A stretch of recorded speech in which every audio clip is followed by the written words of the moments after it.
Hey guys, and welcome back to this channel. In this video I'll be showing you guys how you can change your video's aspect ratio on CapCut PC. So select your video and add it to track. As you can see right now it's on YouTube's aspect ratio, which is 16:9. If you want it to be like the original, select this bit right here and select original. If you want TikTok's aspect ratio, you can select the 9:16 one.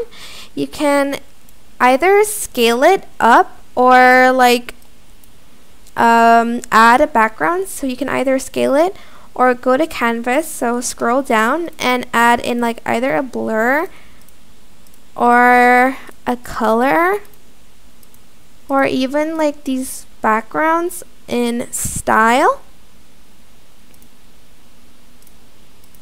like that, or this one. It is totally up to you.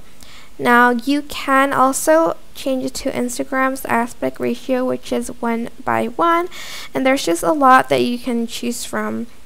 But that is basically it really. I hope this tutorial was helpful for you guys. Don't forget to like, comment, share, and also subscribe to this channel if you haven't done that already. If you have any questions, just leave it in the comment section down below and I will try my best to answer them all for you guys. And if you found this video helpful, please click the thanks button above the description box down below. Thank you so much for watching. Bye!